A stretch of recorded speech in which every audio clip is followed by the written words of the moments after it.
অবস্থায় আছে, যাও যাও যাও তাড়াতাড়ি তাদেরকে এটাই জানিয়ে আসো। ঘরের ভিতরে সুবহানাল্লাহ।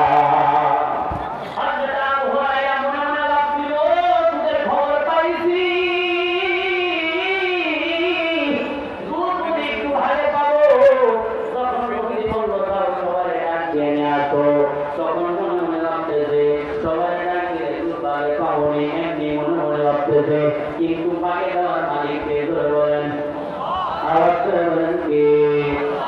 ও মুসলমান ইমানদার বান্দা। এরপরে হযরত আবু হুরায়রা এই কথা ভাবতে ভাবতে যায় আপনাদেরকে দাওয়াত দিয়েছে আল্লাহর রাসূল সাল্লাল্লাহু আলাইহি ওয়াসাল্লামের ঘরের মেহমান হবেন আপনারা, বলেন সুবহানাল্লাহ।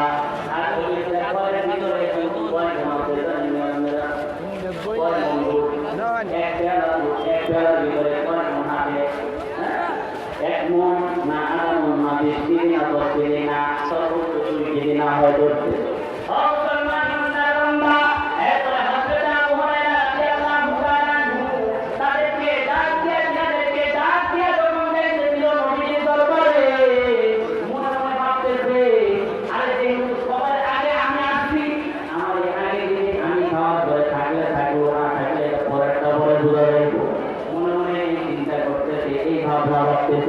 আমি আগে আছি আমাদের মধ্যে আগে দেব।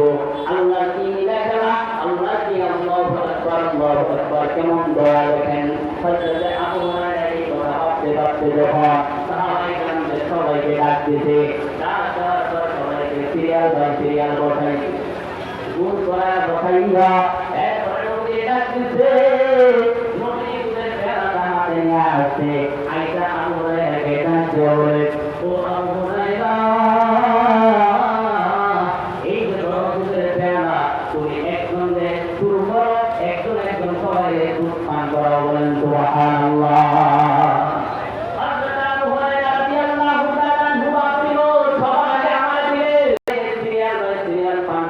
তোমার দায়িত্ব, তোমার জিম্মার দায়িত্ব।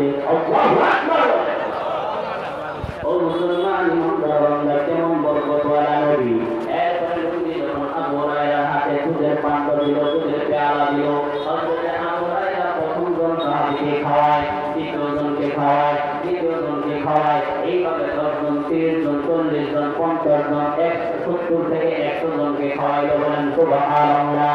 এরপরে খাওয়ানোর পর এই দুধের পেয়ালাটা যখন হযরত আবু হুরায়রা রাদিয়াল্লাহু তাআলা আনহুর হাতে আসলো, আসার পর দুধের দিকে তাকায়া দেখে যে পরিমাণ দুধ দুধের সময় ছিল, ঠিক সেটার সময় একই পরিমাণ দুধ পেয়ালার ভিতরে অবশিষ্ট, বলেন সুবহানাল্লাহ।